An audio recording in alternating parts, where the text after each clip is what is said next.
O curso na aula de hoje. Então, estamos gravando a partir de agora. E esse último módulo, a gente tem muito material, assim, porque acabou sobrando tudo para o último. Então, eu tenho uma parte, assim, de expositivo, que a gente pode até dar umas paradinhas para fazer pergunta, mas eu vou pedir a paciência de vocês hoje, assim, de a gente segurar um pouquinho pontualmente as questões para poder desenvolver o conteúdo, que é bastante. Beleza? Boa noite, Silvana. Boa noite. Boa Tudo noite bem? a todos. Boa noite. Boa noite.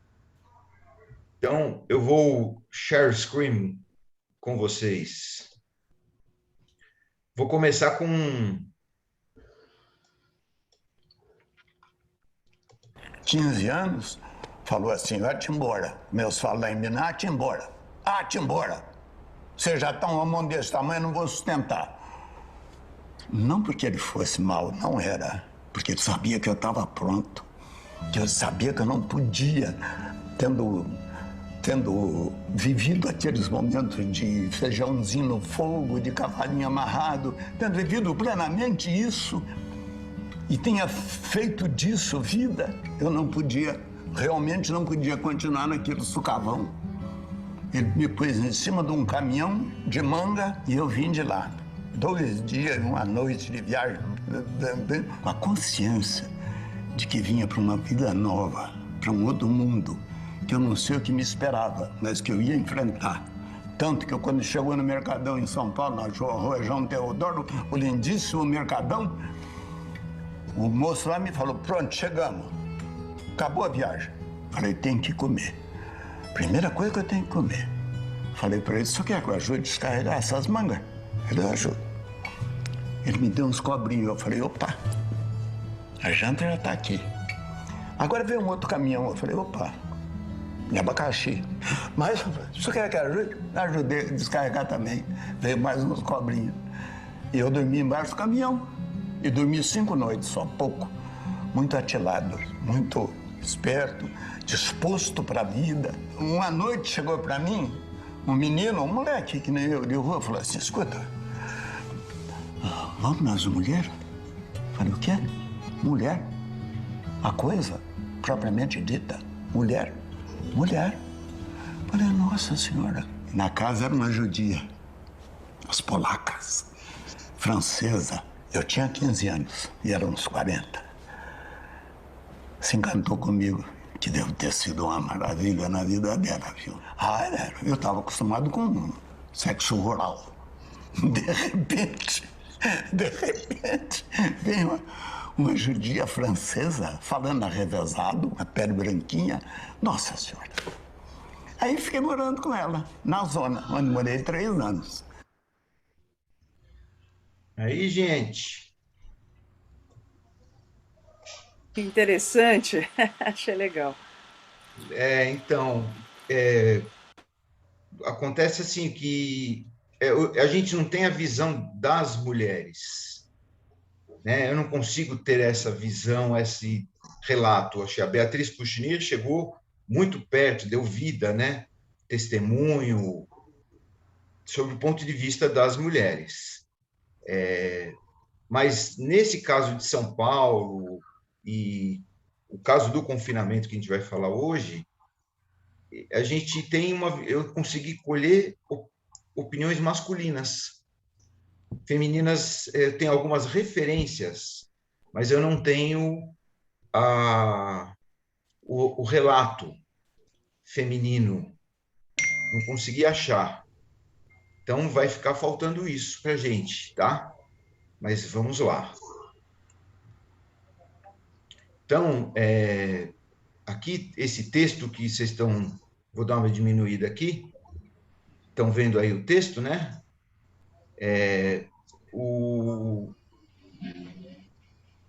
Eu achei ele na internet que eu vou começar de trás para frente. A mudança do nome da rua, que é a Rua de Triste Memória, que é a rua César Lombroso mudou o nome da rua Itaboca. Essa é a lei. E na lei estava escrito uma forma de trazer a memória para a gente, né? E aí você fala assim, porque memória é triste. E memória e história não são sinônimos, né? Pois tudo opõe uma à outra. A memória é a vida, sempre carregada por grupos vivos. E a história sempre é uma reprodução, uma reconstrução problemática, incompleta daquilo que não existe mais. Então, tudo vai opor uma outra, né? Desde que haja rastro, distância, mediação, não estamos mais dentro da verdadeira memória, mas dentro da história. Então, essa triste memória da lei que foi julgada para mudar o nome da rua, ela aparece aqui nas teorias dos historiadores como uma divisão. Não vamos confundir memória com história. Então, pensemos nos judeus confinados na fidelidade cotidiana ao ritual da tradição.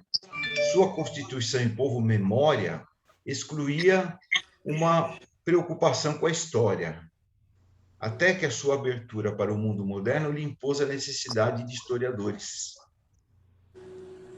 Então, o povo judeu é marcado por essa questão da memória em contraposição à ciência histórica. E depois desse processo, que é do final do século XIX, início do século XX, muita coisa mudou, né? A gente tem pessoas especializadas na questão da memória, mas não é nosso caso aqui. Para a gente entender melhor esse processo que eu quero estudar com vocês, vamos dividir em 3 partes, que seria o período anterior ao confinamento, o período das polacas, que a gente já falou bastante, né? O período propriamente do confinamento do meretrício, que vai de 38 a 53, e depois, que também tem muita história para contar, é o fechamento da zona da Boca do Lixo, nos campos, né? Fechamento da zona da Boca do Lixo e a transferência dele para os Campos Elíseos, que era o bairro colado ao Bom Retiro. Então, uma grande referência dentro de todo esse processo, que vai passar esses 3 períodos, é a obra da Margaret Hago, que eu já falei por cima aqui para vocês, especificamente 2 livros, né? Os Prazeres da Noite e do Cabaré ao Lar. A Hago, ela estudou na Inglaterra e se especializou em prostituição. Então, pensei uma frase desses textos dela, de cada livro, que dá para a gente assim, uma noção, porque, no final das contas, ela é anterior a Beatriz Kouchner. Então, ela abriu o caminho para a gente poder estudar todo esse processo. Então, ela põe assim: a prostituta construída pelo discurso simboliza a negação dos valores dominantes, párias da sociedade, que ameaça subverter a boa ordem do mundo masculino. Por isso, ela deve ser enclausurada nas casas de tolerância ou nos bordéis, espaços higiênicos de confinamento da sexualidade extraconjugal. Então, ela define dessa maneira todo esse processo antes mesmo de todo mundo se debruçar na história de cada caso do Rio de Janeiro, em São Paulo, Santos, etc. E também na obra Os Prazeres da Noite, Prostituição e Códigos da Sexualidade Feminina, ela faz uma análise da zona do meretrício enquanto espaço de confinamento, como mal necessário. Isso muitos falavam na época: espaços reelaborados e higienizados da cidade e das classes marginalizadas, tolerados por ter a função de conter os desejos sexuais masculinos. A gente já falou na aula de imigração sobre a disparidade entre o número de homens e de mulheres. Isto, teoricamente, justificava, né, essa questão. Agora, na linha da Margaret Hago, a gente tem também os franceses, historiadores franceses, né, que inspiraram ela de alguma forma e analisaram esse processo que foi tardio em São Paulo, mas que ocorreu no Brasil também, né? Mas tem origem na Europa, que é o bordel. Então, Alain Corbin, sobre o fenômeno da prostituição nas grandes cidades em geral. O bordel, sob grande vigilância da polícia, é uma instituição indispensável para evitar estupros e outros problemas da área de costumes. Essa revolução tem seu preço: sífilis. Então, o Corbin faz um jogo de palavras entre civilização e civilização, porque a sífilis realmente era um grande problema de ordem pública nesse período da virada do século. Se acrescentarmos que a mulher da vida às vezes também era alcoólatra e a miúde tuberculosa, entende-se que a angústia da degenerância tenha apavorado as populações e que o apelo à ordem moral tenha prevalecido como forma de proteger a raça. Essa é uma linguagem que a gente tem um pouquinho assim, você fica olhando, né, para essa linguagem, mas a gente não pode esquecer que é a linguagem daquele período, com a mentalidade daquele período. Então, a sifilofobia só terminará após a Segunda Guerra Mundial, com o surgimento dos antibióticos. Então, esse medo, e realmente, que a gente está vivendo um pouco hoje, o medo do desconhecido, de uma doença desconhecida, com a sífilis ocorria também. E ela era uma doença que atingia muita gente. Aqui no Brasil, na minha pesquisa lá no Museu Emílio Ribas, onde funcionou o desinfectório, que tem toda a documentação daquele período, eu achei uma ficha de controle do posto de saúde, inspetoria de higiene dos municípios. E era tanto para as mulheres como para os homens. E então, aí eu consegui juntar, né, tanto a parte teórica com a parte, assim, história. Isso aqui é um documento primário, vamos dizer assim, né? Você imagina se a gente tivesse acesso a essas fichas preenchidas, a riqueza que não ia ser para a gente poder estudar, mas isso não é possível, né? Nesse mesmo desinfectório, a gente vai ter daqui a pouco um depoimento de um frequentador que viu essas barcas do desinfectório, esses Fords que vocês estão vendo aqui, que fazia parte da frota, eles entrarem lá na Rua Itaboca. Foi aquele comentário da Eliane. Eliane está aí hoje? Foi o comentário da Eliane na primeira ou segunda aula. Aqui os cartazes de campanha contra a proliferação da sífilis.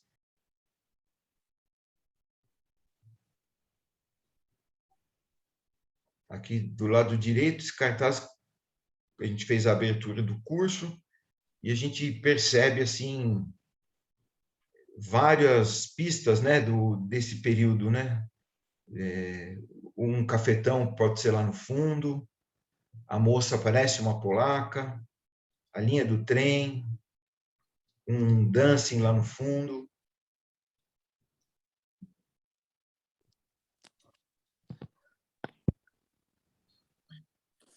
Que é uma outra foto. Aí tem um estudo, né, sobre prostituição e criminalização, do João Batista Maziero.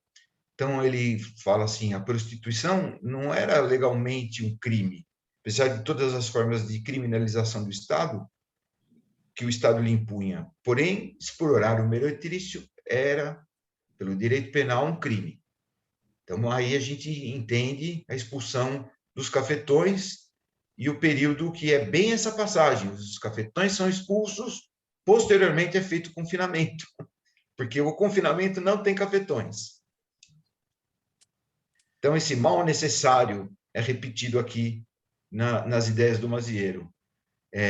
O Cândido Mota, olha só, ele é um jurista, jornalista daquele período. Ele cita o seguinte: era esse o pior sistema de todos, o confinamento, né? Pois transformava as mulheres em escravas da dona da casa. Nesse sistema, elas não podiam sair da casa, não tinham direito de escolha, transformando-se numa máquina de produzir satisfação para os homens e dinheiro para a dona da casa. Ele é bem taxativo quanto a dona no feminino. Em outra passagem, voltando ao estudo do Mazieiro sobre prostituição, fica clara a relação entre preconceito do relato dos autores da época entre prostituição, rufianismo e os judeus. Então, é disso que a Beatriz Kouchner deixou passar, vamos dizer assim, no seu trabalho, e que foi base para a briga dela lá com o Nahman Falga. O pior dos proxenetas nessa avaliação seria o judeu, para quem a mulher é exclusivamente uma mercadoria. Isso é agindo como se estivesse num negócio. O meretrício dever dar lucro, não havendo sequer um relacionamento sexual com a mulher, sendo o proxeneta visto como um elemento desestabilizador da prostituição. Então, a gente explica o processo que voltamos ao muro, né? Que é o processo de confinamento dessas 4 ruas. Então, essa foto foi tirada há pouco do Google. Olha só, essa rua está com essa cara hoje em dia. Você não consegue ver mais nenhuma fachada. Foi feito um retrô. Nessa rua, ela é uma rua de comércio. Essa e a Aimorés, que é a rua paralela, essa daqui que vocês estão vendo. Então, na época, foram derrubados vários casarões e foram feitos pequenos shoppings, né? Shopping center de 2 andares, foi uma chamada galeria na época, né? Na José Paulino, e ligava José Paulino à Rua Aimorés. Eu queria fazer uma pergunta, posso? Claro, Lídia. Primeiro, eu estou feliz que estou aqui de novo, mas eu assisti a aula, embora eu não tenha vindo a semana passada, porque eu estava com Covid, agora eu já estou bem. Eu queria saber... Feliz. Obrigada. E eu tenho que agradecer a Murá, que mandou as palavras boas para que eu tivesse saúde, e acho que ajudaram muito. Obrigada, Murá. Então, sempre você fala, bom, e aí proibiram os cafetões. O que significa proibir os cafetões? Prenderam os caras? Eles foram deportados, foram mandados embora para os seus países de origem. Mas e os que eram cafetões no Brasil, brasileiros? Tinha também, não? Ah, sim. Mas foi proibida a atividade porque foi tornada uma atividade ilícita. Na verdade, na prática, quem sou eu para julgar, né, ou apontar o dedo, mas eu acho que alguma coisa entre a polícia e as donas das pensões havia. Ah, tá. Ou seja, teoricamente, ou eles tinham que voltar para os seus países de origem, ou eram presos. Exatamente. Esse processo, como eu falei, começou na Argentina, todos foram expulsos, mas não foram julgados e condenados e foram presos. Eles não eram cidadãos. Então, eles foram mandados embora. Eles foram deportados para a Rússia, para a Polônia, foram embora. As donas eram as cafetinas. Donas das pensões. E eram as cafetinas. E aí essas podiam agir. Aí a gente entra dentro daquela base judaica que é o Lashon Hara, que eu falei na aula anterior, que é Sim. Eu afirmar isso é Lashon Hara. Entendeu? Eu afirmar. Sei. Então, prefiro expor a história de uma maneira um pouco menos pessoal, sem citar nomes, entendeu, Lídia? Tá. Ô, Enio, deixa eu te perguntar uma coisa, já pegando aqui a barca. Não tem jeito, lá. desculpe. É, Tem alguém querendo essas entrar. pessoas. Ixi, Não, acho que não, hein? Eu tô não? aqui, não, tô monitorando. Vai. É, esses cafetões e essas prostitutas, quando eles chegaram, não, na verdade todo o povo, né? Mas falando especificamente deles, quando eles chegaram, eles receberam documentos, papéis. Como é que essas pessoas estavam vivendo aqui, né? Mesmo os judeus que vieram não para essa atividade, ao entrar no Brasil, eles conseguiam receber esses documentos, eles ficavam temporariamente, tinha que depois aplicar. E aí, como é que era com os cafetões e com as prostitutas? Porque, afinal de contas, era uma atividade que era indesejada e, ao mesmo tempo, não totalmente lícita, né? É. Então, você tem várias situações, Cris. Você tem a situação da pessoa que vinha e tinha um visto provisório. Para você ter uma ideia, meus pais e meus avós só foram adquirir a nacionalidade brasileira na década de 50. Então, nesse período, era dado um visto de permanência. Você tinha trabalho, normalmente você ia para algum. O motivo era ia para o interior, era trabalhador agrícola, e depois, dentro do país, você conseguia se locomover. Não tinha esse controle todo. E então, muitos vinham com um visto de trabalho e eram legais no país, só que não tinham nacionalidade brasileira, nem podiam pedir essa nacionalidade. E alguns outros vinham com outro status de refugiado. Então, tinha também a questão de papéis, né, que o Brasil sempre teve essa questão aí de corrupção. Então, algumas pessoas conseguiam papéis, documentação, não de nacional brasileiro, mas de algum nome diferente, Uma entendeu? Aí porque permissão, né? você entra para o mundo do crime também, né? Então a gente não tem muito controle, não tem muito registro dessa atividade, né? Sei. Então, Então, mas assim, o vinham com umas cara permissões. tinha Vinham com permissão, algumas acho que permissões. todos eles eram assim, funcionava dessa maneira. Aí Tá, só depois de mesmo os que vinham já sabendo que eu exercia essa profissão não, mas essas atividades de cafetão e as não, polacas, eles tinham etc. outra, eles tinham sempre, eles poderiam vir dentro dessa situação de visto de trabalho, mentindo, né? Que ia trabalhar como um comércio, que ia trabalhar como agricultor. Então, porque a fachada dessa Tzvi Migdal era uma ajuda mútua, era tipo uma Ezra daquela região, entendeu? A Ezra foi fundada aqui em São Paulo, era uma associação de ajuda mútua, que é muito comum, é necessário, inclusive. Só que sobre essa fachada de ajuda mútua é que eles vinham para cá. Beleza? Continuemos? Então vamos lá. Aqui o mapa do Bom Retiro, vocês veem aqui a Estação da Luz, o Jardim da Luz, a Rua José Paulino que liga a Estação da Luz até a parede aqui que ficava o desinfectório, que era a primeira pensão, né? Pensão dos imigrantes, aqui, ó, nessa partezinha aqui. O bairro vinha até aqui só. E a nossa famosa quadrilátero fica aqui, ó, nesse pedaço. Silva Pinto, que é a passagem para o Campos Elíseos. Aqui tem a linha do trem, que fica a César e Lombroso, é a rua que fica abaixo do muro dessa linha do trem, e a Aimorés. Então, esse é o quadrilátero que eles escolheram.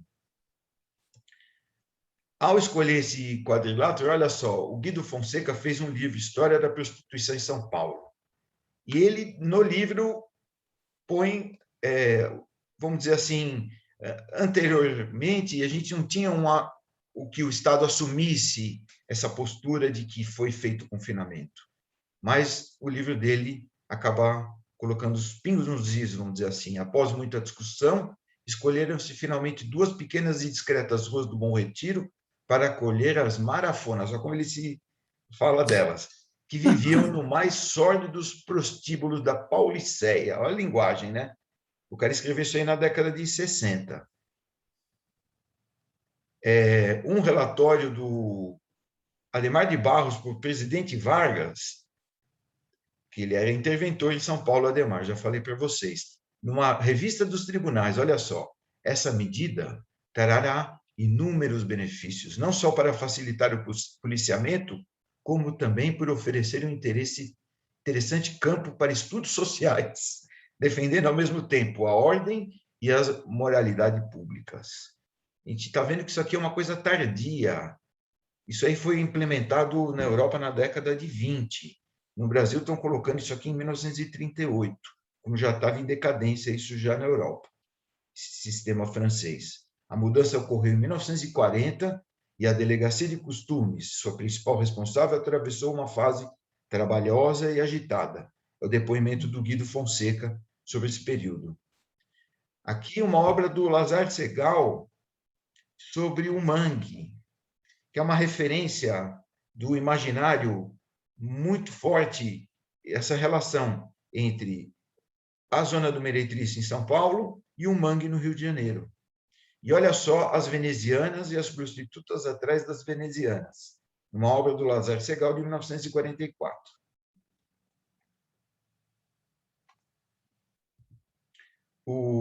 Voltando ao Guido Fonseca, ele tem o depoimento de uma pessoa que escreveu um livro sobre a Rua Aimorés. Essa literatura não é uma literatura boa, vamos dizer assim, sabe? Você vê assim uns vícios de linguagem, não é uma coisa que vai ficar para a eternidade, sabe? Não são grandes romancistas, mas eles nos dão o depoimento daquele período. Então tem Nuno Santana, ele fala assim da Rua Aimorés, invadida por leiteiros, padeiros, verdureiros, catadores de papel e vendedores dos mais variados. Ao entardecer, no entanto, as mulheres iam postando junto às portas e janelas como em mostruários, à espera do desfile de homens que aumentava com a chegada da noite. É uma visão masculina daquele período, contemporâneo. É como ele via a situação. Alegando o surgimento de rivalidades entre a Rua Aimorés e a Itaboca, o Guido Fonseca, de novo, ele cita o Nuno Santana. Suas negras fétidas, os seus bêbados, os desordeiros, os criminosos, os vadios, o cheiro nausebundo, o bafio dos coitos selvagens e a miséria que emprestavam, afugentavam a maioria de seus visitantes. Olha que visão degradante, né? De repente o cara, né? Ele não estava mentindo também, né? Aqui uma xilogravura eu achei há pouco tempo, Stockinger, Cena do Mangue. Olha como tem, assim, não só no imaginário, mas no real, como tem uma semelhança muito grande a zona do Mangue no Rio com o nosso quadrilátero do pecado. Falando em quadrilátero do pecado, vocês vão me permitir contar uma história sobre futebol que eu fiquei devendo acho que na primeira aula, quando a gente falou de imigração, que Eliane perguntou sobre futebol e o Bom Retiro, né? Tinha o futebol de várzea, e é justamente um cara do futebol de várzea que dá um depoimento, e ele cita o ano de 38, não o ano de 40. Olha que interessante. Essas duas ruas, foram palco numa noite de 1938. Eu vou tentar imitar como ele falaria, né? Aquele sotaque bem paulista, italianado. Balbúrdia bíblica. Que balbúrdia bíblica é essa? O então prefeito Prestes Maia, cedendo às reclamações dos moradores das ruas Timbiras, no centro da cidade, ordenou à polícia dar um fim à prostituição da área. A justa foi de uma praticidade tremenda. Ao cara, a visão dele. Na mesma madrugada, sem aviso prévio, botaram as donzelas nos camburões e despejaram todas, dizem mais de 50 na Itaboca, confinando a partir de então todas no Bom Retiro. A cena presenciada pelos campeões do Anhanguera, o que acontece? O time do Anhanguera, na mesma noite que foi feito esse despejo, o time do Anhanguera estava comemorando um título da várzea.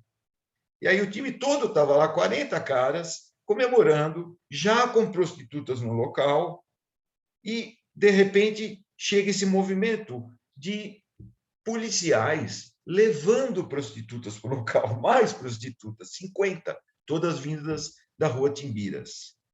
O auge da noite se deu com nossos atletas valsando, aquela bagunça toda. Aquela farra não acabaria, porém. Se nem a polícia fez o serviço de nos despachar, quem faria? Quer dizer, chegou a polícia lá, eles imaginaram, eles vão acabar com a festa. Não, a polícia trouxe mais mulheres para o local. E, como se não bastasse, tinha mais festa, porém o que ninguém esperava aconteceu. Às 4 da madrugada, encostaram várias barcas, lembra a foto das barcas do desinfectório?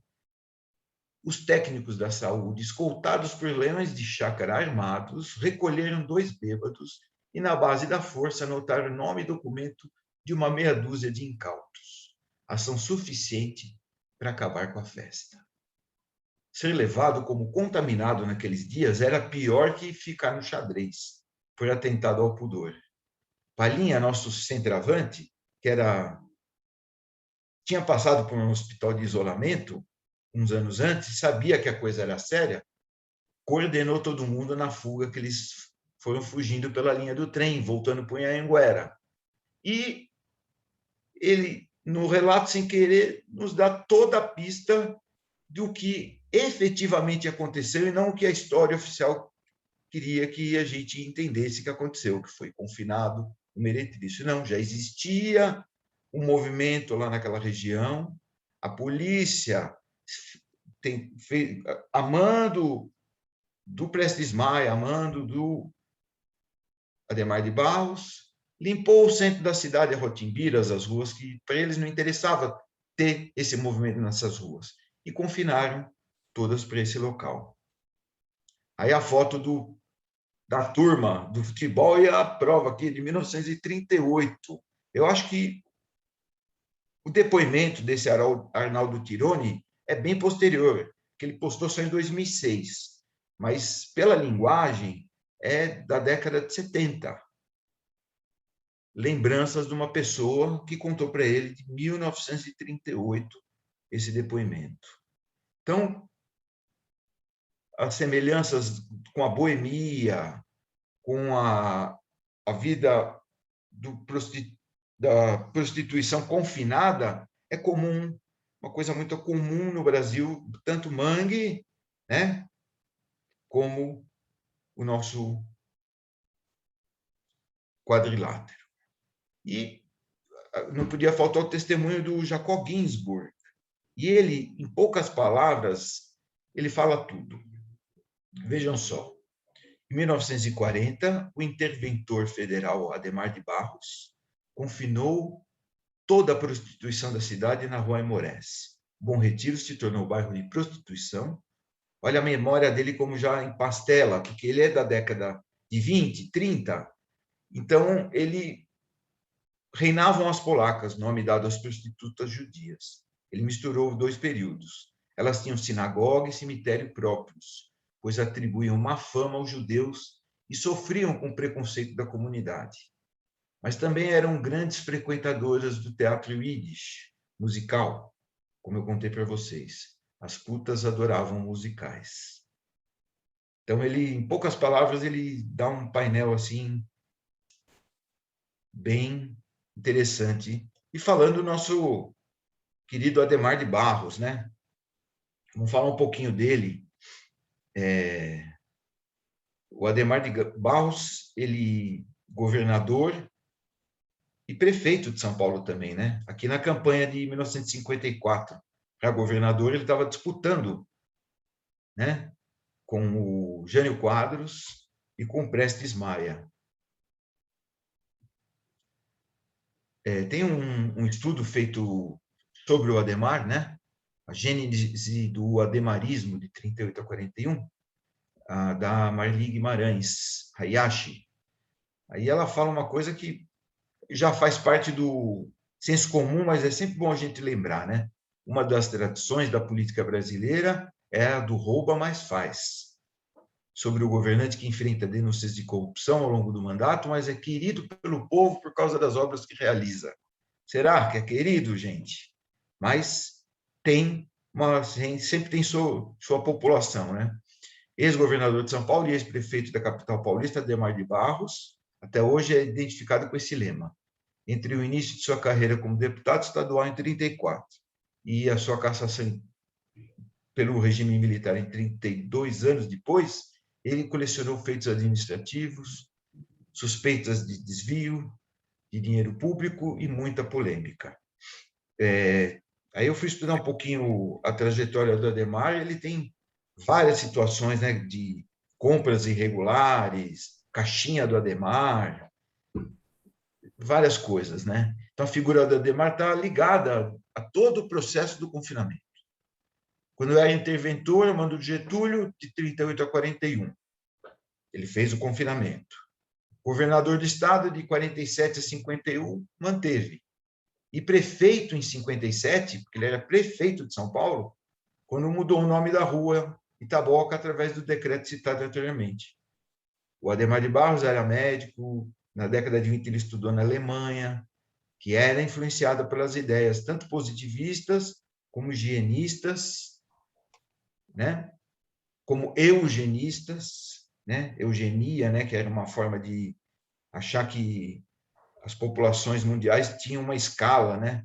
De os melhores e os piores seres humanos, né? E teorias que alimentavam o ideário fascista e o ideário nazista.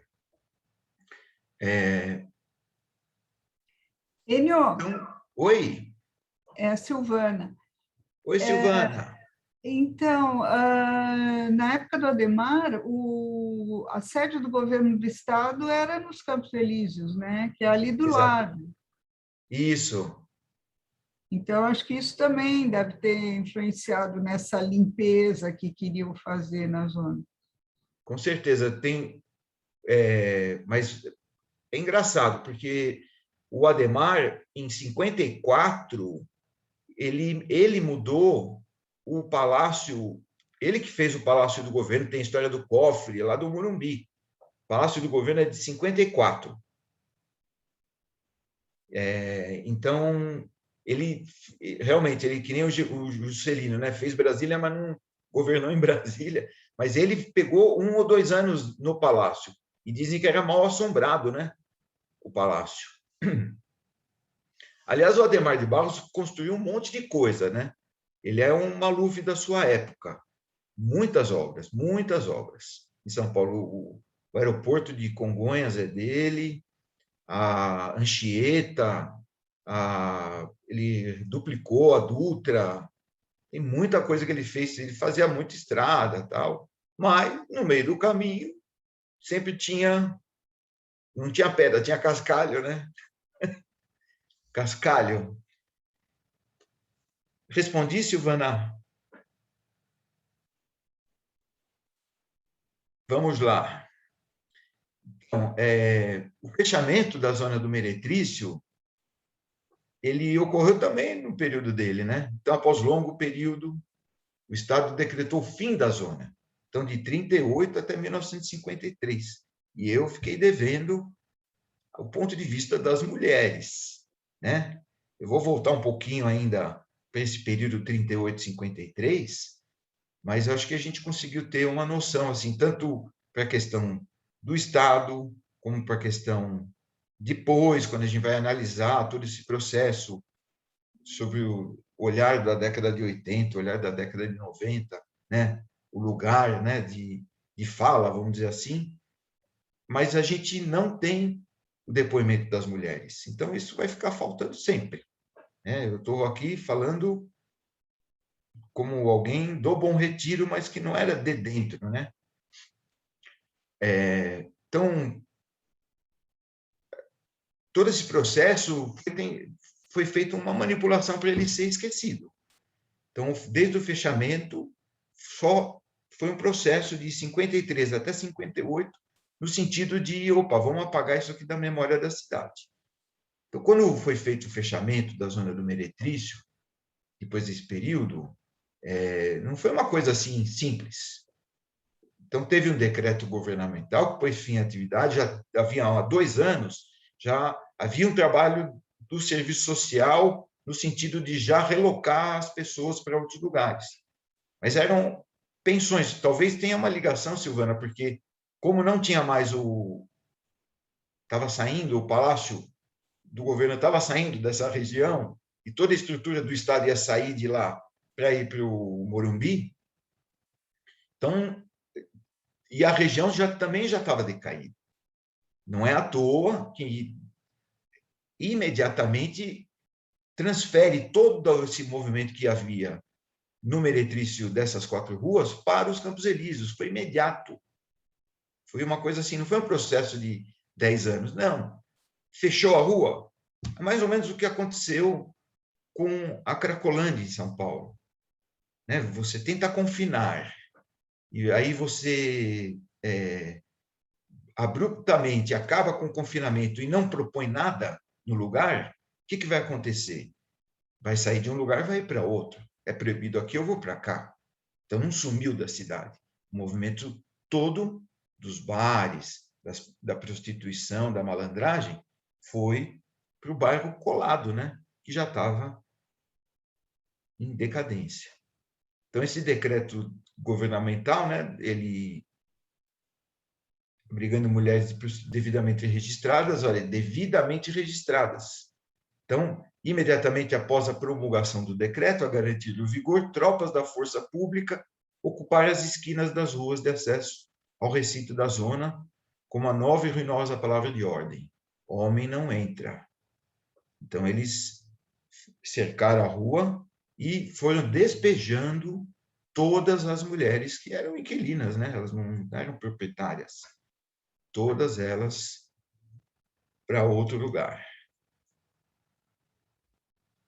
O vereador que fez a proposta, posteriormente, da mudança de rua, era da comunidade judaica, o Jacó Salvador Zweibel. Ele foi deputado estadual também. Ele era do mesmo partido do Adhemar, era ligado ao Adhemar. Então, e ele não foi um processo rápido, foi assim uns 3, 4 anos que ele foi tentando, porque já existia uma rua Lombroso. E eles, apesar disso, né, queriam mudar o nome da rua, esse era o objetivo.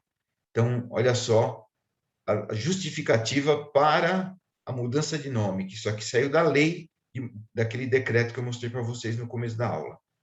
Notável criminologista e antropologista, foi César Lombroso, professor da Universidade de Turim. Em parecer favorável à mudança, durante discussão no plenário, chega-se à seguinte conclusão: apesar de não existir duplicata no município a denominação Itaboca, opinamos favoravelmente a propositura por considerarmos de toda a conveniência, nesse caso, a alteração da denominação, uma vez que a citada via pública é lembrada por acontecimentos de triste memória. Essa é a justificativa para mudar o nome, porque é uma rua de triste memória. Já viram uma coisa dessa? Por que mudou o nome da rua? Porque a memória sobre ela é triste.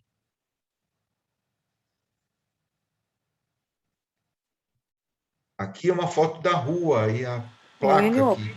Oi, posso fazer uma Cris. perguntinha antes de você continuar aqui? Mas Vamos assim, lá.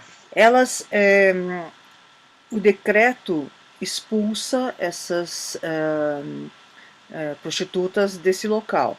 Mas, na verdade, ela, a princípio, acredito que elas eram inquilinas, né, de outros proprietários e tal. Elas são expulsas porque o decreto diz que isso pode ser feito. Quer dizer, ninguém está nem aí se é justo, se não é justo, se a lei permite ou não. Quer dizer, eles põem esse decreto, eles mudam a lei e aí eles expulsam. Simplesmente assim, tipo, tchau, agora expulsam ou confinam, enfim. É isso? Os dois processos era uma outra época, mas foi uma forma de administrar a situação. é muito parecido com o que aconteceu com a questão do crack em São Paulo, muito parecido, confinamento, Sim. com o Estado organizando a situação, né? Mas o Tentando crack, dar mas o crack, assistência. sim, mas o crack, muita gente estava morando na rua, etc e tal. Você não está tirando, muitas pessoas, você não estava tirando de um teto para jogar para Uhum. lá. Se você fala aqui não vai ser mais, aí esses caras, bom, eles já moram na rua e se deslocam. Mas no caso, essas mulheres não estavam morando na rua, né?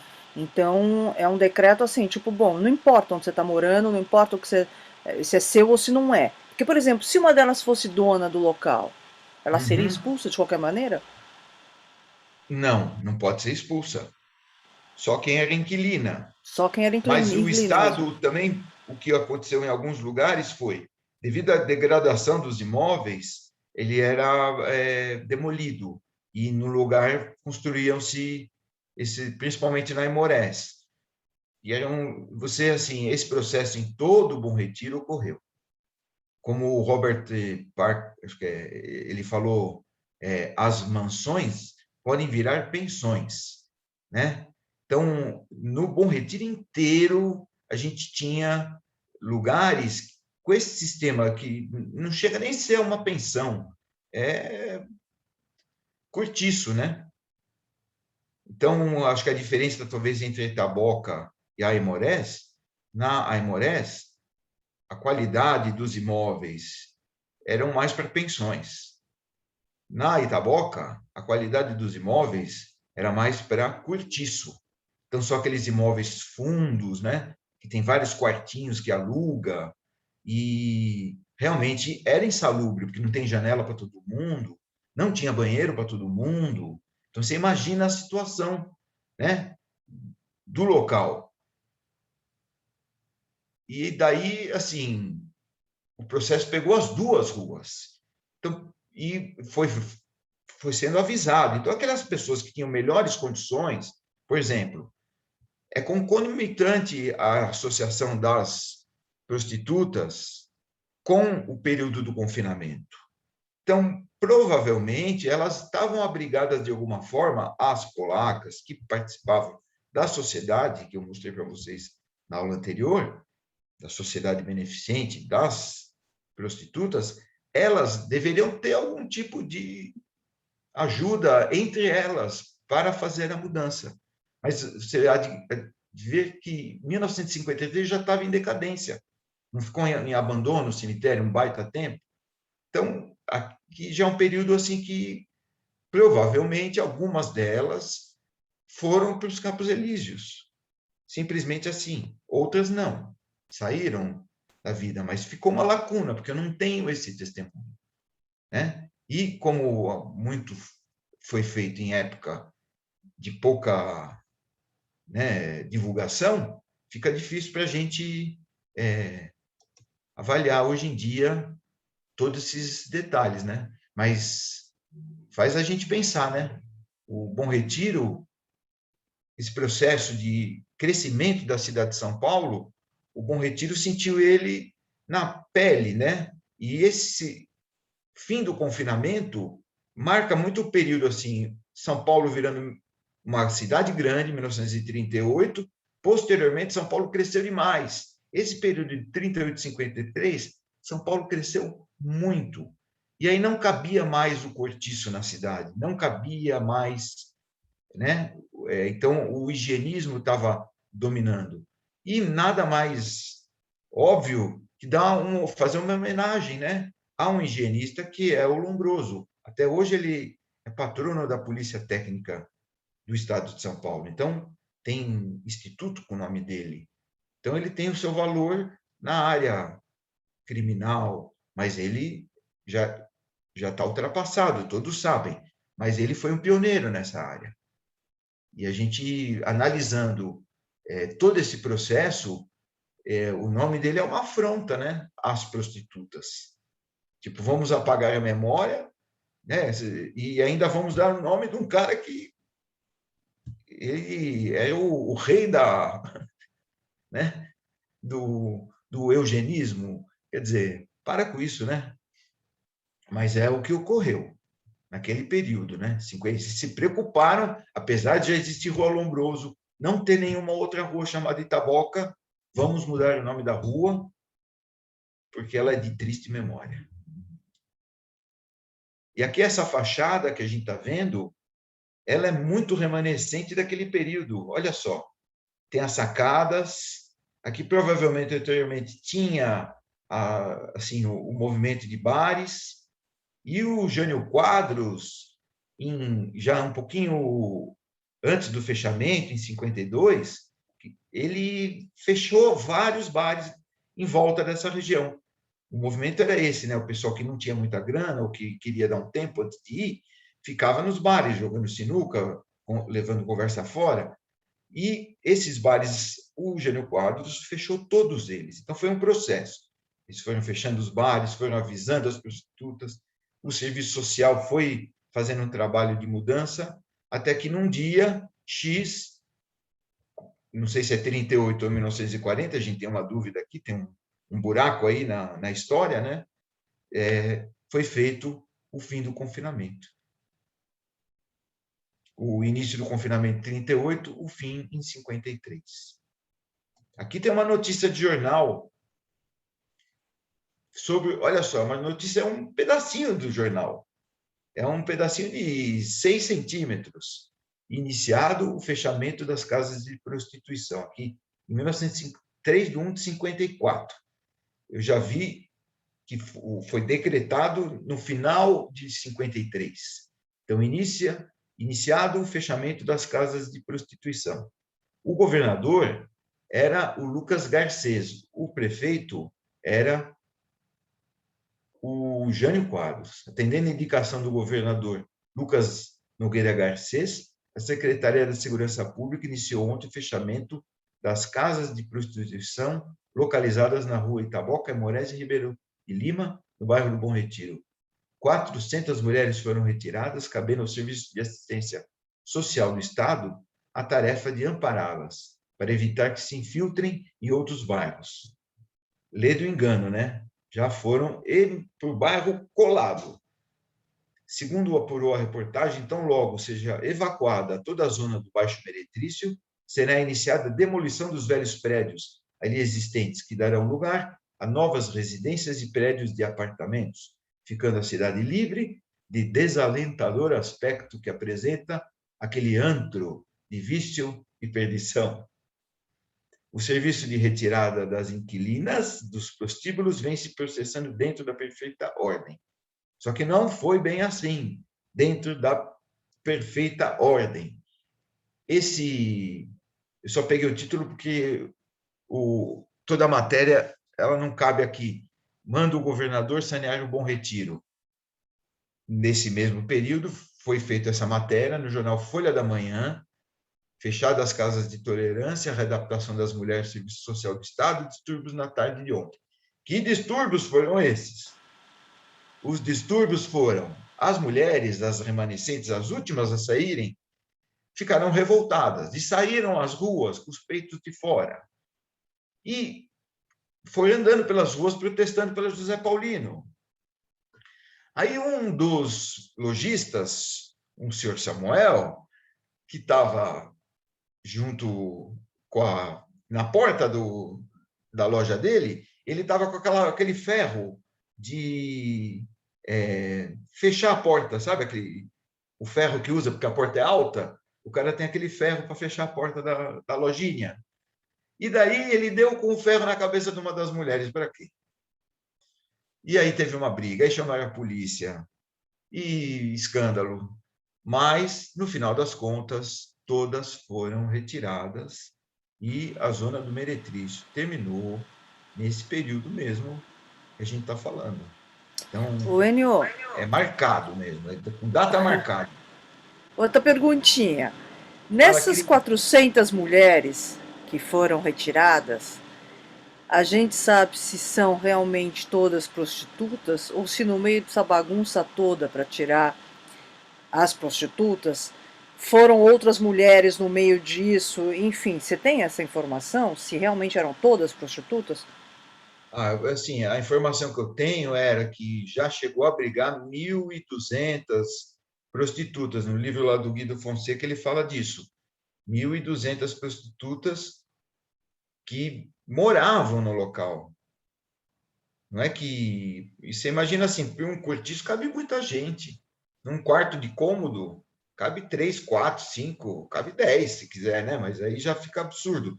Mas para morar, dá para morar 4 ou 5, e vários quartinhos. Então, realmente, muita gente vivia lá e eram mulheres, mas a maioria não era de judias.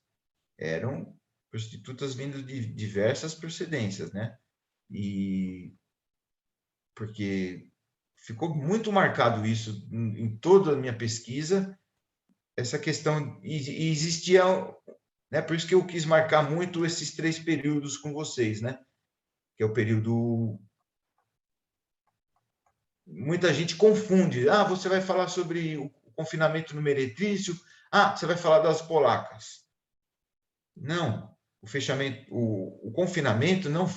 As polacas existiam, só que não era a maioria de polacas. Isso é muito importante, né? Então, esses 3 períodos aqui, para a gente não deixar de pontuar.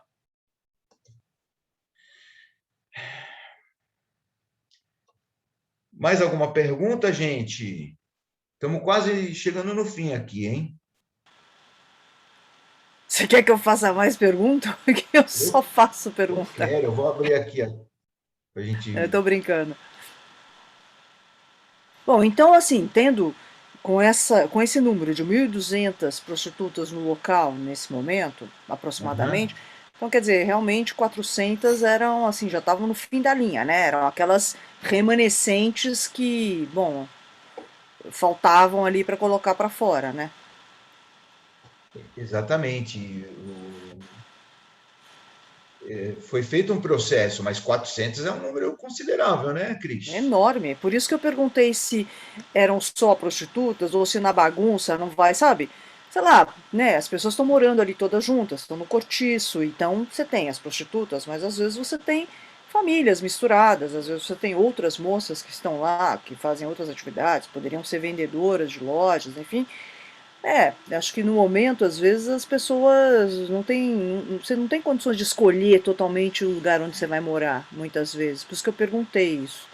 Entendi. Mas eu acredito que sim, são 400 prostitutas mesmo, e no processo umas 800 já tinham saído. Porque você imagina o seguinte, foi fechar, a rua já era confinada. Então, não podemos esquecer disso. Existia todo um sistema de controle, né? Então, a pessoa que entrava, provavelmente, tinha uma ficha de controle de saúde. Vou contar um detalhe para vocês, que foi me contado pelo meu tio lá da primeira aula que eu falei, que meu tio que me apresentou aquela região, não é verdade?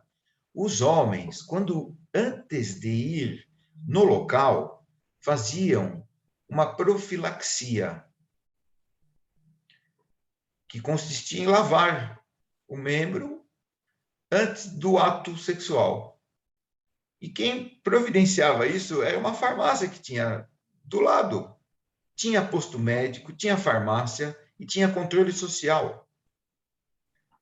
A polícia ficava de um lado e do lado da Ribeiro de Lima, né?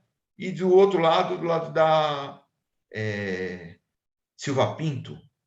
Então tinha polícia, tinha médico, tinha assistência social. Era o Estado que estava lá. E você fala 400 é pouco, porque tinha 1.200. Então... Faz sentido, porque na verdade quando levaram todas para confinar ali, né, devia ter tido um processo de catalogação, etc. Como você falou, tinham fichas, isso e aquilo. Então ali já dava para você saber realmente o universo, né? Porque, como você falou, as polacas, na época até 37, né, acho que você falou, eram as polacas, os cafetões, mas depois a coisa se diversificou, porque eram prostitutas de outras regiões, de outras regiões, do Campos Elíseos, né, que você falou, que vão Isso. para lá, né? Então, faz sentido, né? No livro do Hirohito Joanides, que ele pegou bem o período dos dois tanto da Boca do Lixo como da Boca do Luxo, né, que ele pegou tanto o Bom Retiro como Campos Elíseos, que é aquele bandido, né, o Hirohito Joanides, ele fala que toda a malandragem da cidade ficava em volta daquele núcleo. Então, porque tinha jogatina à noite. Então, existe uma camaradagem entre não, quem que vai frequentar. Esse é o pensamento do Hirohito que eu acho fenomenal. Quem frequenta, na sua grande maioria, lugares como esses? Quem são as pessoas que frequentam? Essa é uma pergunta, né? Quem são os frequentadores? Tanto da Itaboca, quer dizer, as crianças daquela época não são os frequentadores, eles são os curiosos, eles passam lá, veem as mulheres e nos dão esse depoimento, não é verdade? Mas ninguém era o frequentador que ia constantemente no local. Então, tinha a molecada no início da puberdade, ia até o local, não é verdade? Assim, tipo, isso aí era muito comum, né? Os pais até, eles incentivavam isso, né? Para o meu filho ser homem, eu vou levar ele, né? Para conhecer uma mulher. E então pegou todo esse período, mas existia uma malandragem que vivia naquele local. E o Hirohito Joanides, ele fala: para o malandro que não tem onde encostar a cabeça, uma prostituta é que nem uma mãe. Então ele dá esse depoimento assim, uma pessoa que não tem onde dar vazão à sua afetividade, a prostituta também serve para isso, não só para sexo. Então ele tenta humanizar de alguma forma o malandro, o cafetão, mas ele fala, entre a malandragem, o cafetão é visto de uma maneira desonrosa. Existe uma honra entre os malandros, entre os bandidos. E o cafetão está fora disso. Ele é colocado de lado, não é aceito pela malandragem, porque ele vive às custas de uma moça. Então, isso daqui, dentro do espírito da malandragem, isso é proibido. Existe uma lei, né? E aí o Hirohito nos dá Interessante. esse ponto de vista. Mas eu continuo devendo o ponto de vista das mulheres, eu não tenho. É impressionante. Se alguém tivesse alguma ideia, né, de como a gente... porque teve o trabalho muito bom da Beatriz Kujnir, e ela conseguiu, de alguma forma, pegar parentes de prostitutas que viviam no Rio de Janeiro, né? O contador da associação, que ainda era vivo, ela fez a pesquisa dela na década de 80, né? Mas como a gente aqui em São Paulo consegue ter contato com isso, né? Muito difícil, né? Muito difícil, ainda mais que está Você tem uma ideia da idade? Você tem uma ideia da idade dessas prostitutas? Tinham menores de idade, eram todas mais velhas? Você tem uma ideia? Então, lá no cemitério do Butantã, tem as lápides, e nas lápides tem a data de nascimento e a data do falecimento. A maioria, o falecimento é década de 50. Então, o nascimento é 1890, 1900. Então, é desse período. Das polacas, né? Você está falando? Mais especificamente das polacas. Mas existiram também, no início, como existiam os pioneiros das comunidades judaicas no século XX, né?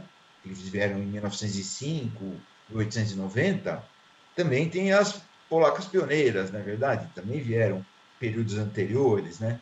Então a gente tem estudos também que existiam desde a década de 20 do século XIX, do século XVIII, desculpa, do século XIX. Então, quer dizer, desde 1820, a gente já tem notícia de polaca, da Rússia. E aí esse processo veio para cá, 1860, aí começa 1867, é o primeiro navio de polacas que vem para o Brasil. Então, aí você já vê, né, concomitante à imigração. E aí esse... Opa, desculpe, Lídia, manda ver. Desculpe você. Pode falar. Não, Tô num bate-papo só aqui com o Enio. Manda ver. Estou pensando o seguinte, além de que a gente sabe muito pouco do ponto de vista das mulheres, que no fim viraram, vamos chamar, das cafetinas, eu acho que a gente sabe muito pouco, precisaria saber mais. Eu acho que é muito pouco, talvez, também sabido, ou se é sabido, não é muito falado, sobre essa baita empresa que era a SVI Migdal. Acho que a colônia também não gosta muito que fique falando, porque, no fundo, era uma empresa poderosíssima, né? Vocês estão me ouvindo? Então, Ah, não, achei que de repente sumiu aqui a imagem. Era uma empresa poderosíssima, com ramificações quase no mundo inteiro, coordenada por judeus, que traziam moças judias para o mundo inteiro para se prostituírem. Então, não é uma coisa muito falada também, né? Eu acho que a própria comunidade tenta não ficar divulgando muito isso, porque é uma, vamos chamar de uma vergonha, né? Sei lá. Então, não sei como é que você vê isso, Enio. então, é uma situação delicada, né? Porque, de um lado, você tem a comunidade e com o seu ponto de vista daquele período, né? Vamos Isso. analisar a reação deles daquele período. Então, eles estavam tentando se adaptar a uma nova sociedade e existia esse preconceito em relação ao polaco e em relação aos judeus. E era utilizado pelo discurso antissemita essa questão dos cafetões. Então, é um preconceito que era evitado. Você não vai realçar uma coisa negativa. Então, eu acho que essa mesma questão surgiu na Polônia, surgiu na Rússia, de como você vai se identificar tendo dentro da sua comunidade pessoas que a gente preferem evitar, não é verdade? E nesse balaio, as prostitutas estavam dentro, não é verdade? Eram vítimas. Muitas vezes não eram vítimas também, mas estavam dentro desse mesmo processo. Mas eu vejo que tudo bem, na época, claro, se queria evitar, já tinha todo um preconceito contra o judeu, mas mesmo hoje em dia, pelo que eu saiba, tem muito pouca pesquisa a esse respeito, né? O que foi? Olha, tem sim, tem uma pesquisa muito boa do Edward Bristol, fala sobre essa questão da Tzvi Migdal. A própria Beatriz Kuznier fala sobre isso. O Nachman Faubel, depois que a Beatriz Kuznier começou a falar do assunto, ele também foi e aí ele põe o ponto de vista dele, que era dos, vamos dizer assim, muito, entre muitas aspas, os decentes, né? Contra os indecentes. Então, na imprensa Yiddish, segundo o Nachman Faubel, existiu uma luta desde 1910 contra os cafetões. E realmente ocorria até na própria esquerda, que lutou contra os cafetões. O BUN, do Partido Operário Judaico, tanto na Rússia como na Polônia, ele colocava os cafetões para correr. E muito se explica, talvez, a falta de espaço deles na Europa para vir para as Américas, que eles eram perseguidos, eles eram combatidos. Então, eles não tinham mais espaço lá. E vieram para as Américas, né? Vieram para as cidades grandes das Américas.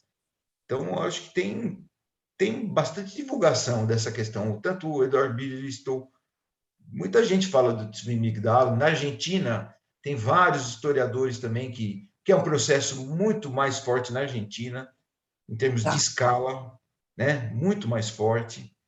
Então, é bastante divulgado. Mas, assim, em São Paulo, especificamente, a gente não tem mais notícias, porque é tardio. O pessoal da Tzvi Migdal tinha sido expulso já. Então, já é um outro processo diferente. Pode ser que tem polacas remanescentes, vítimas da Tzvi Migdal, ou não, também, né? E posteriormente se tornaram donas das pensões. Tá, obrigado. Enio, volta Oi? para. Você está compartilhando a tela, você podia descompartilhar para a gente ver todo mundo ao mesmo tempo, em vez de ficar Tá só bom. todo mundo num quadradinho pequenininho aqui. Beleza. Acho que vai ser mais. Aí dá para todo mundo, né? A gente vê todo mundo.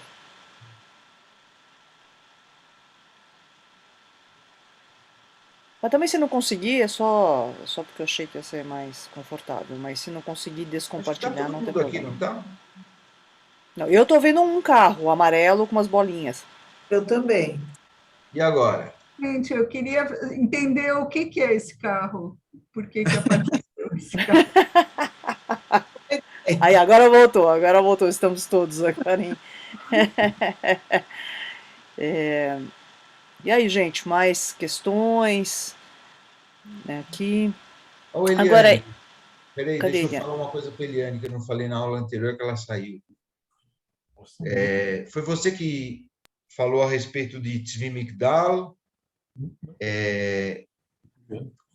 e que Tzvi Migdal é o nome da Polônia e não da Rússia, lembra? Foi você que chegou a falar para mim isso, né? Acho que não foi a Eliane, não sei. Não? Eli? Desmuta aí, desmuta teu microfone. Nada. Não, Aí, não fui eu desmutou. não, Enio. Foi não? Não, não fui eu não. Eu fiz uma Foi confusão a... na primeira aula, fazer uma errata aqui. Eu ia falar a Tzvi Migdal, ela é da Polônia. E porque chamava-se Varsóvia. E daí as autoridades polonesas, elas falaram, olha, Varsóvia não, vocês estão denegrindo o nome da cidade. Por favor, mudem de nome. E aí deram o nome de Tzvi Migdal. Realmente não sei como chamava na Rússia, no período de Odessa, mas passou a ser chamada Tzvi Migdal depois de ser chamada Varsóvia. E alguém me chamou a atenção que não conhecia essa questão e eu fui lá estudar, eu estava errado. Então, O que significa Tzvi Migdal? A tradução. seria... Tzvi é o nome de uma pessoa, que deve ser algum Henrique, aqui no Brasil ou na Polônia, né? Migdal como é que chama? Migdal um ponto de observação alto, como é que chama isso? Um farol, um... Observatório. Um mirante? Mirante, Migdal, isso, é uma torre. Migdal é torre. E a torre do Tzvi. Torre do Tzvi. Porque se dividiu entre Tzvi Migdal e Ashkenaz. A Tzvi Migdal veio para as Américas e Ashkenaz pegou mais China, Hong Kong. Porque era internacional. Os caras tiveram que sair fora da Europa também, né? Mandaram eles todos embora. E o nosso processo aqui foi super tardio, né?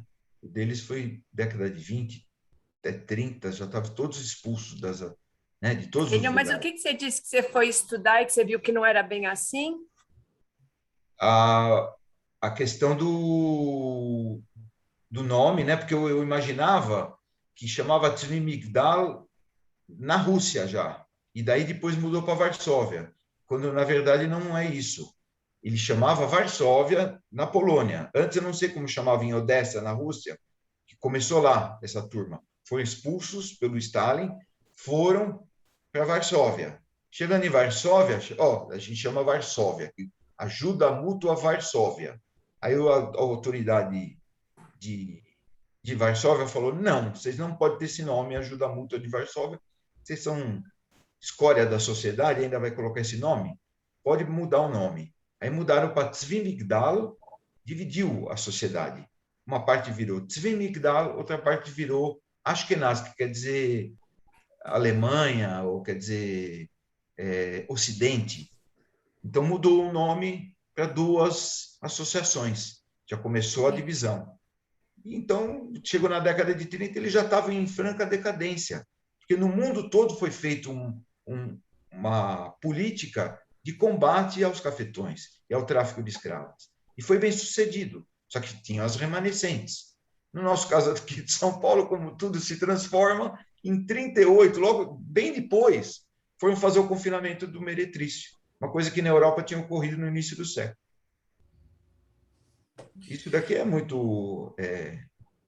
mostra muito assim do atraso do nosso crescimento, né? Essa coisa de polaca, vocês devem conhecer um conto do Mário de Andrade, que é o Amar, Verbo Intransitivo, que ele fala justamente da história de uma família que tinha um rapaz, filho adolescente, que contrata uma polaca para iniciar o rapaz na sexualidade dele. Então, de certa forma, era uma coisa que fazia parte de algum jeito, enfim, da sociedade brasileira, né? Sim, isso aí é muito comum. Tem aquele livro Madame Pommery, tinha as francesas inicialmente, e era uma coisa de luxo, né? Prostituta, né? E tinha os estudantes do Largo de São Francisco, as festas que eles faziam. Então, assim que começou a história da prostituição em São Paulo. Mas aí, posteriormente, como um produto novo, né? Porque era realmente um produto, vieram as polacas, porque sempre foi em São Paulo, sempre teve poucas mulheres. Sempre foi um problema isso da cidade até o século XX. E para você evitar estupros, vamos trazer prostitutas. Só que nos Estados Unidos aconteceu muito também, né? É uma política de Estado, vamos dizer assim. Né? Será que tem a ver com a política de branqueamento da população também, ou não? Sem dúvida, porque você tem, assim, nesse período, o positivismo, né, impera. O começo da República é muito influenciado por esse positivismo e, junto com ele, vem as ideias de um Estado forte e também da questão de quem é o Estado. Quem detém o poder do Estado? Quem, por direito, detém o poder do Estado? Aí a questão dos nacionais. E quem são os nacionais puros? Então, nossa República iniciou com essa ideia de que o sangue português, o sangue cristão, os homens brancos, é que têm o direito ao Estado. Então, existiam os indesejáveis. São populações que não... Primeiro, querendo branquear a população, substituir a mão de obra escrava pela mão de obra italiana, posteriormente japonesa, mas algumas procedências eram indesejáveis. Judeus entre eles, ciganos, chineses, negros já tínhamos suficiente, não queremos mais, queremos branquear a população. Né? Na Argentina, isso foi um massacre, que toda a população negra da Argentina foi enviada para a Guerra do Paraguai. No Brasil também ocorreu, muitos escravos foram para a Guerra do Paraguai. Então, isso daqui também tem que ser estudado, né? Mas era a política de branqueamento da população e as polacas estavam nesse meio, né? Eram refugiadas tanto quanto, né? E com o advento da Primeira e da Segunda Guerra, isso só fez piorar. Porque elas ficavam grávidas também, tinham filhos também, né? Exatamente. E eram brancos. Então, né? Na época, entre aspas, pelo menos eram brancos, né? Exatamente. Então, eram toleradas também em função disso. Existia um imaginário de toda essa população do início do século, que teve o início sexual com prostitutas, das polacas. Faziam parte do imaginário durante muitos anos, porque foi um período longo, né? Foram 30 anos desse tipo de tráfico. Então, fazia parte do imaginário, não tinha... As francesas devia ser alguma coisa assim, muito inicial, e muitas delas se faziam de francesa, né, que nem o Lima Duarte. Quem garante que era realmente francesa ou era uma judia francesa, né? Que não tinha nada de francesa, se fez passar por francesa, sabia falar francês, né? É muito comum as pessoas falarem várias línguas. Então, isso daí só demonstra assim. E as outras? Cadê o depoimento delas, né? Por que ninguém falou das prostitutas brasileiras que faziam parte do bairro do Bom Retiro? Ou a população brasileira do bairro do Bom Retiro? Então, a gente tem que separar um pouco as coisas. O Bom Retiro era um bairro judaico, mas não era predominantemente judaico. Houveram marcas dentro do bairro do judaísmo presente no bairro? Houveram. Mas não era um bairro só judaico, existiam outras movimentações. Quem me ensinou muito isso foi o próprio Jeffrey Lester, que eu me inspirei nele para fazer a minha dissertação, mas aí eu fui numa palestra dele bem posterior, na Universidade da Cidade, Escola da Cidade, de Arquitetura. Daí o Jeffrey Lester falou assim, eu estou fazendo uma pesquisa agora, olha só que coincidência, no próprio desinfectório, que virou uma UBS. O desinfectório do Bom Retiro, lá na Tenente Pena, virou uma UBS. E ele mandou uma turma dele, de vários estudantes de pós-graduação, fazer uma etnografia no local, ou seja, fazer um estudo do local. E perguntar de onde vêm os usuários do SUS no Bom Retiro. Qual é para a gente tentar ter a Cecília, para a gente tentar ter uma ideia de qual é a população do Bom Retiro, vamos lá no SUS, vamos ver quem é atendido no SUS. Aí da primeira checagem, o pessoal falou assim, olha, a gente tem uns 30% de coreanos, uns 20% de judeus, uns 10% de brasileiros e tudo mais. Aí ele falou, vocês foram lá e perguntaram para as pessoas o que elas são? Isso foi agora, foi há 4 anos atrás. Eles falaram, não, a gente só olhou na fila de espera, anotamos assim que pela fisionomia das pessoas e fizemos a nossa pesquisa. Ele falou, parabéns, voltem lá e perguntem a procedência. Aí voltaram, qual que é a maioria? 90% brasileiro. Porque eles já são filhos, já são terceira geração. Quer dizer, não se identificam mais como coreanos, são brasileiros de origem coreana. É diferente.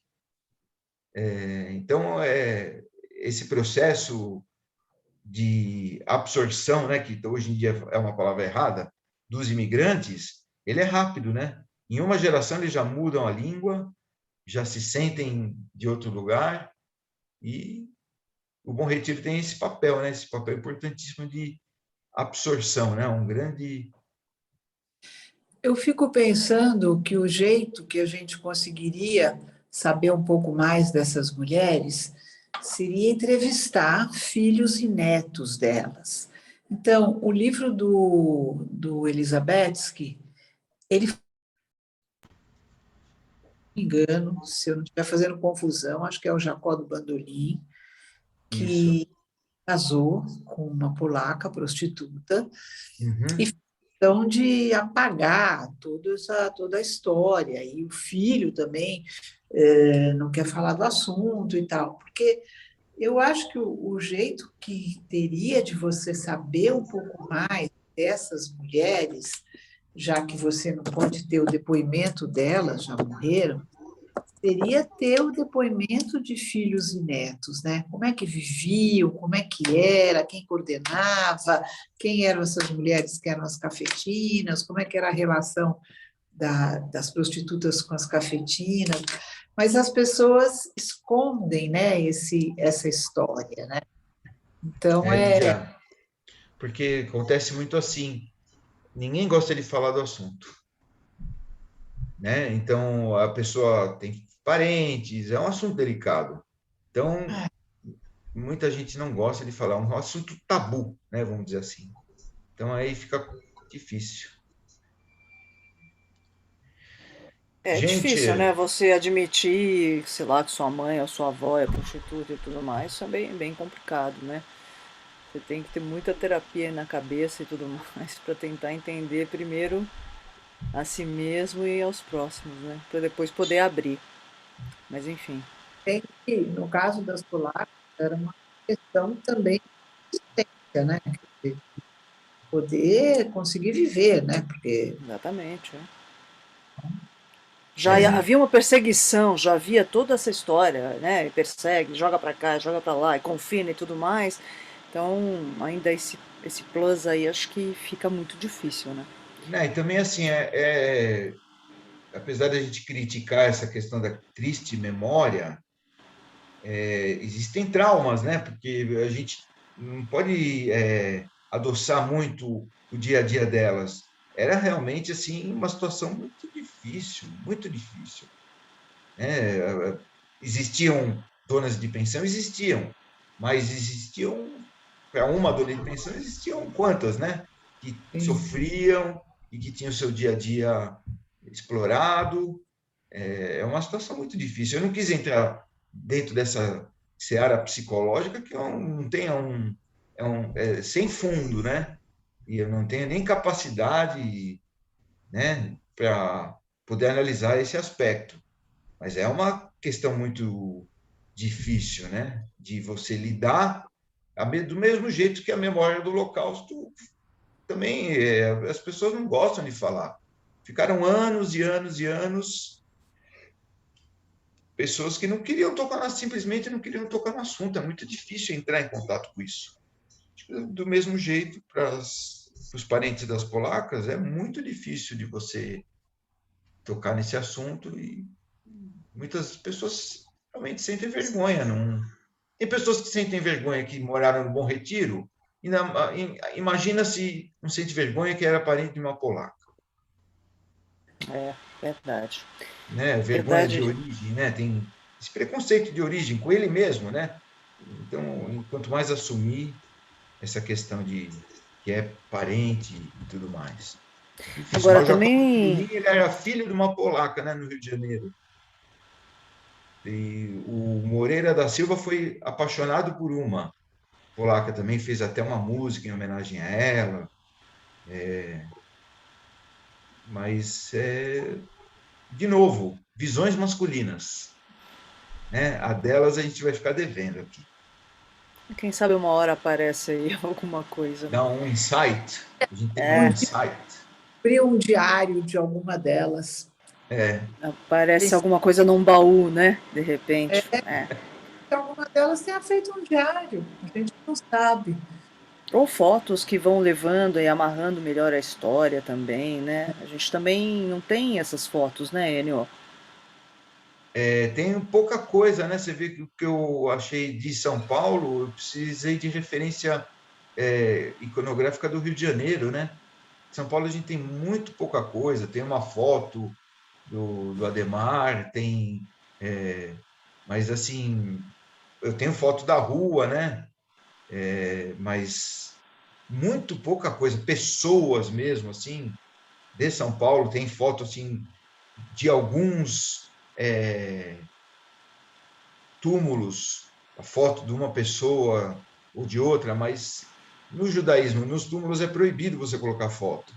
Então você não tem a foto das pessoas.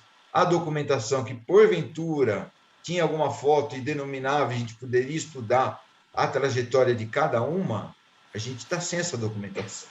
Então, Não temos, né? deixa eu te perguntar, no Rio de Janeiro, com relação a prostitutas e polacas no Rio de Janeiro, existe algum depoimento ou é a mesma situação? Não, já tem de parentes de polacas, né, que tinham lembrança do período, filhas que tinham lembrança do período. Então, a Beatriz Kuzmir conseguiu alguns depoimentos, sim. Então, no livro dela. Entendi. O livro dela, assim, para entender a história das polacas, é essencial. É um livro base, vamos dizer assim, para a história das polacas no Brasil, é a Beatriz Kuzmir. Ela toca Certo. só nesse assunto, né? Então, realmente o trabalho dela é completo. Beleza, muito bom. Acho que alguém tem mais alguma pergunta, alguma questão que quer colocar? Já estamos são 8h35, acho que estamos chegando à nossa reta final, né? É Né, isso aí, Nênio? Não Cecília. sei Acho que a Cecília queria entregar falar. falar dos. Eu queria ver se eu consigo abrir. Estão me ouvindo? Sim? Tamo. Eu queria ver se eu consigo abrir aqui os certificados. Uma das coisas que eu só quero comentar sobre aquela pergunta da Cris, se eles eram brasileiros, eram estrangeiros, como é que eles conseguiram documentação, se não conseguiram. Eu tive uma conversa justamente nessa semana com o meu outro primo historiador, o Jaime Pinsky. E eu perguntei para ele por que a minha mãe, que veio com mais 8 irmãos da Lituânia, né, naquela época que foram para as colônias do Barão Hirsch, né, no Rio Grande do Sul, e começaram a viver lá. A minha mãe, ela não tem nenhuma documentação que ela veio da Lituânia. E hoje em dia, os priminhos mais novos estão buscando as documentações de nossos pais, quer dizer, de seus avós, para conseguirem um passaporte europeu. E eu perguntei por que a minha mãe tinha certidão de nascimento brasileira, se ela nasceu na Lituânia e veio junto com os outros irmãos para cá, certo?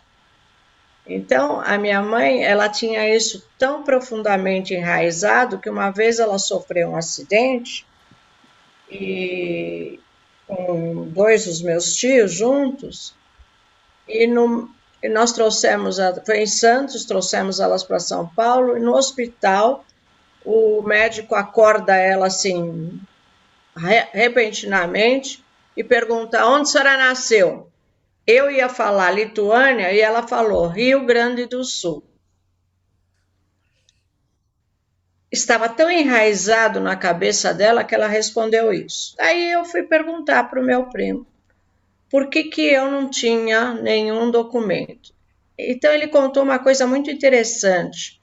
Foi na época de Getúlio, né?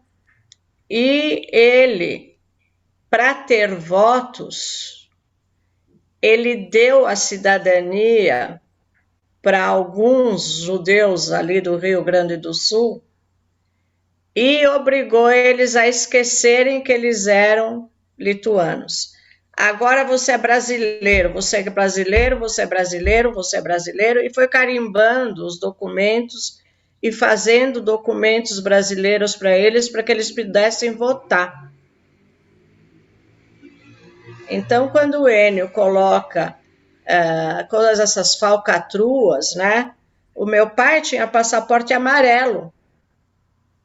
Ele precisou ir para os Estados Unidos com passaporte amarelo, apátrida. Então, vocês veem, você consegue enxergar como é que foram feitas essas documentações, quer dizer, de acordo com o interesse do governo. Alguns... Imaginar o seguinte, Cecília, naquele período, lembra, a Anita Shapira falou assim, teve a dança das cadeiras das nações.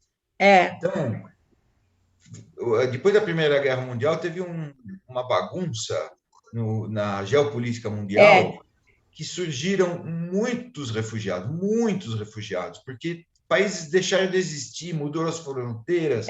Então, era muito comum esse passaporte amarelo que não tem pátria. Não tem pátria, apátrida. Exatamente. Enquanto minha mãe foi obrigada a ser... Vivia num lugar que não existe mais. O cara que veio da Galícia, não tem mais Galícia. Acabou a Galícia, que era uma região entre a Polônia e a Rússia. Então, é a situação de todo imigrante, né? Mas é interessante que eu descobri isso da minha mãe, porque eu não entendia por que ela tinha a certidão de nascimento dela do Brasil. ela foi enterrada, eu tinha que dar a certidão de nascimento dela, e eu sei que ela não era brasileira. Mas só que ele me contou agora isso. Entendi, ela não era nem naturalizada, ela era nativa Brasileira, brasileira, eles porque o arrumaram. Getúlio, para poder Você votar no esquece Getúlio. que você é. Você esquece que você é brasileira, está aqui seu documento. Então, veja os interesses políticos, né, desde sempre. Agora é Certeza. interessante, né, Cecília, porque apesar, né, bom, Getúlio se foi, as coisas foram mudando, mas sua mãe manteve esse relato, né? Porque depois de um tempo ela poderia dizer, eu sou Não, mas lituânia, e tal, mas ela tinha medo, provavelmente. exatamente. Esqueçam que vocês são brasileiros, ele incutiu nele. Todo mundo que perguntar, você é brasileira. Quer dizer, lógico que foi funcionário na época, né, que fez isso, mas por ordem do Getúlio. Não, Para e que também todo assim, mundo. eles não tinham a mínima expectativa de voltar para o local de origem. Isso é Essa verdade. leva de imigrantes, eles não tinham assim uma lembrança feliz do local de origem. Ah, estou com saudades, fui expulso. Não, era um lugar ruim. Eu não quero nem saber. Meu pai falava assim: não quero mais nada com os poloneses. Ele veio na década de 20. Meu pai com a China também vieram fugidos do comunismo e não tinham mais a perspectiva da volta, né? Porque quem veio fugido do comunismo não ia jamais voltar, até porque morreria, né? Morreria, seria morto ali imediatamente. Então não existia mais a possibilidade do retorno, né? Nem quando houve a reabertura da China. Aí os chineses já não queriam mais, porque sempre tiveram medo, né? Nunca confiaram no Mao Tse-tung, e quando houve abertura, o Mao já estava meio decrépito, inclusive, mas o medo, né? O medo de voltar. Então, acho que tem toda essa coisa. Não tem retorno, né? Para muita gente é uma ida sem retorno. Ah, sim. E você imaginar que nos locais que eles fugiram, as pessoas foram assassinadas, né? Em massa. Exatamente. Então, não é uma Exatamente. coisa. Não quero mais lembrar, vamos apagar essa história trágica e agradecer, né? De uma forma ou de outra, agradecer, né? Que existiam locais como o Bom Retiro, como vários outros locais que é comum, né? E é uma forma de absorver a pessoa, dela poder se arranjar na vida para depois ganhar a sua cidadania. Novo capítulo, né? Na história da É, pessoa, na verdade, né? Quase exatamente. como uma tábula rasa. Isso. Muito interessante. Interessante isso, Cecília, essa coisa também dessas documentações todas, né? Agora, eles devem estar com muita dificuldade de arrumar um passaporte com essa... Europeu. Não, mas ele disse que vai pesquisar qual navio que ela veio. Eles vieram, todos os irmãos, e deve constar o nome dela em no Museu do Imigrante, alguma coisa, porque tem documentos que elas vieram. Como de repente minha tia Leike foi chamada de Luísa. A minha mãe, que era Frumke, foi chamada de Fermina. Quer dizer, eles deram um nome. Sabe como o meu sobrinho, o Davi, né, Sara, conseguiu através de um rabino?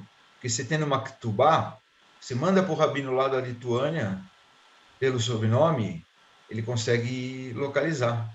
Mas a Ketubá dela é daqui do Brasil.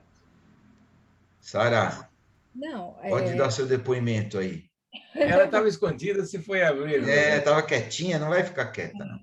Na verdade, o Davi descobriu uma brecha que era a seguinte: ele tinha que ser descendente de lituanos que viveu na Lituânia entre a Primeira e Segunda Guerra e até 1940 não se naturalizou brasileiro. Aí a gente foi atrás da documentação, que é o caso do meu avô. A gente ele descobriu o navio que ele chegou, e aí foi essa questão, como é que o nome dele em lituano, você diz que é o nome dele brasileiro, né? Virou Maurício, não me lembro mais agora o nome. Manda. Não era Manda, tinha um nome lituano mesmo. Aí nós encontramos um rabino que trabalha agora foi tudo para o museu, né? Trabalhava na casa, aqui em Pinheiros, que tem a casa, tinha, né? Beit Rabat? Não é no Beit Rabat, é o Arquivo Histórico. Histórico. E aí eu conversei com ele escreveu uma carta dizendo que isso era uma situação comum, que o nome dele em lituano e o nome dele em português é totalmente dentro daquilo que se fazia na época. Essa carta foi traduzida, foi lá para a Lituânia e foi anexada ao processo, com todos os outros documentos. Certidão de casamento dos meus avós, o navio que chegou, e tudo. O nome dele na ficha do navio. Tá vendo? Então, a gente tem uma coisa importante aí, Sara, que é o seguinte, a gente está bem na passagem aí também do poder, os cartórios não tinham todo esse poder que tem hoje. Na época, quem tinha poder era a igreja e a sinagoga, porque era feito batizado, casamento, até passar terra de um nome para o outro, era feito na igreja ou na sinagoga. Então, os documentos, até a virada do século, ainda dependiam muito dos clérigos, né? E, então, é uma forma de você reconstituir, né? Você precisou da Ketubá, tá vendo? Então, de alguma forma, né? O nome que estava escrito lá, que era o nome de batismo, vamos dizer assim. Então, esse movimento, voltando aqui um pouquinho para o nosso assunto aqui, esse movimento era muito tênue, né? Então, era muito fácil enganar tendo dinheiro ou alguma tática, né? A tática era ir para o interior, falar que vai ser um agricultor, e depois imediatamente vir para a cidade. Outra tática era, vou trabalhar em alguma empresa, tinha alguma ligação com essa empresa. Agora, muitos vieram com documento falso, com idade errada. Quer dizer, não era esse controle que a gente tem hoje em dia, né? De jeito nenhum. Do meu outro avô, nós temos 3 certidões de nascimento dele. Uma certidão em que ele é russo, está como um russo. A segunda certidão, ele está como naturalizado brasileiro. E a terceira certidão, brasileiro, nascido no Brasil. Esse é seu Nascido avô. no Brasil?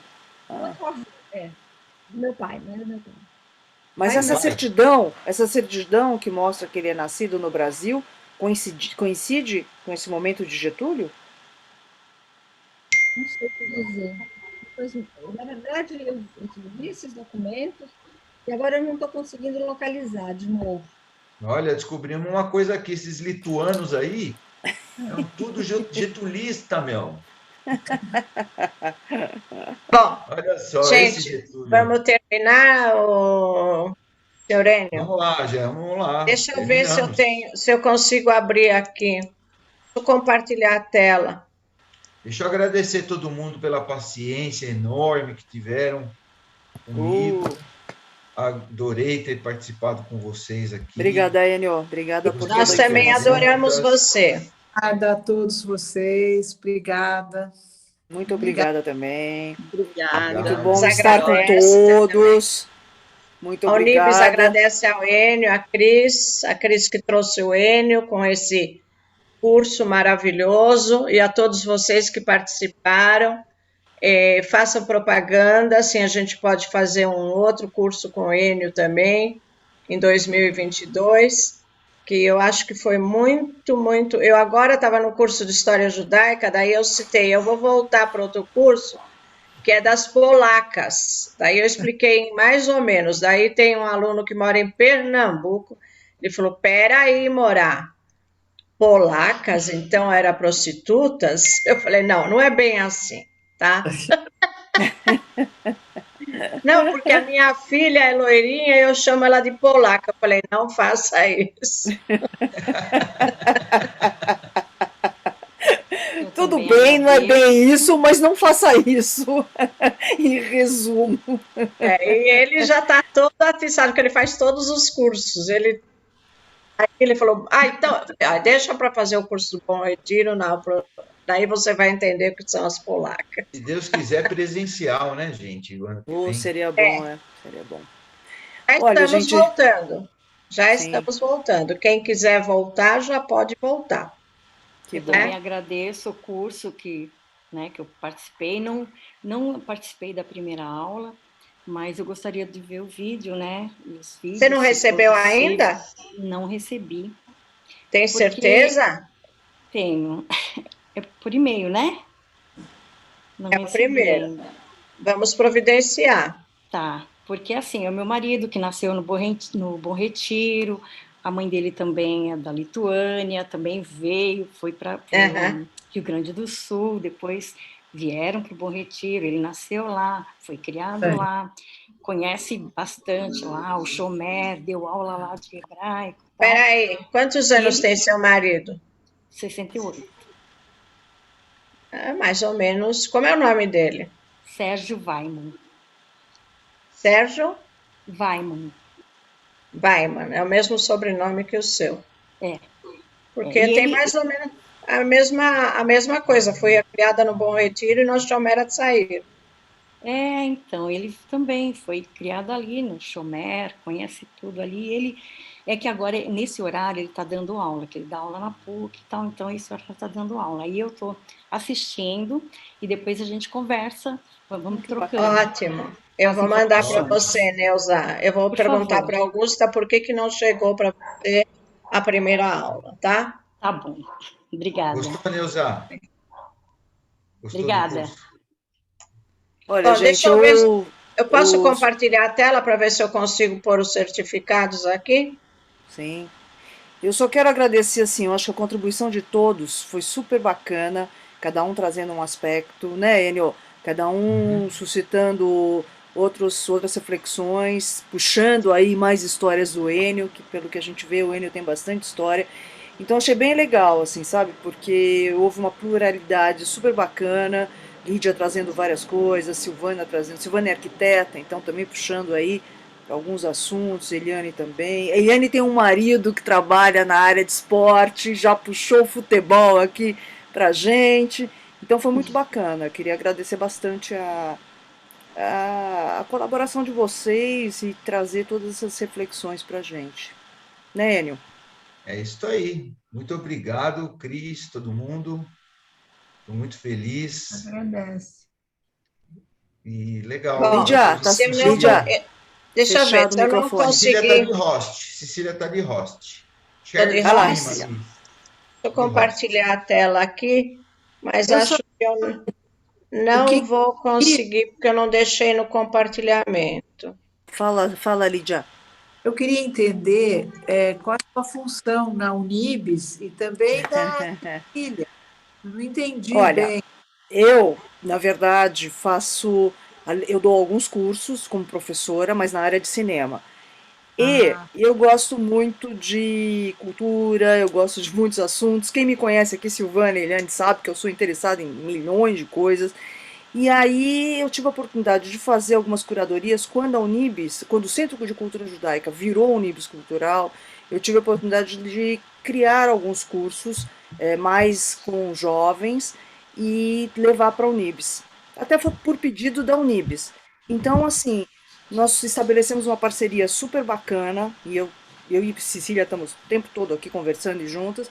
Então, quando eu vejo um curso interessante, que é bacana, como o do Enio, eu levo para a Unibis. Então eu faço uma curadoria, quer dizer, eu encontro cursos ou crio cursos e acabo apresentando para a Unibis, a maioria, na verdade, eles dão esse espaço, não só para mim, mas para o professor principalmente, e a gente tem essa parceria que é muito bacana e tem perdurado aí por bastante tempo, e eu sou sempre grata à Unibis e a Cecília e Bruno, enfim, e Elaine, que são a equipe aí da Unibis. Quanto à atividade da Cecília, eu deixo para ela contar um pouco. Bom, na verdade, eu estou na Unibis, Casa de Cultura de Israel, há 20 anos. Eu fui sempre diretora de uma grande escola judaica. Em 2001, eu vim para a Casa de Cultura de Israel, que em 2015 se tornou Unibis Cultural.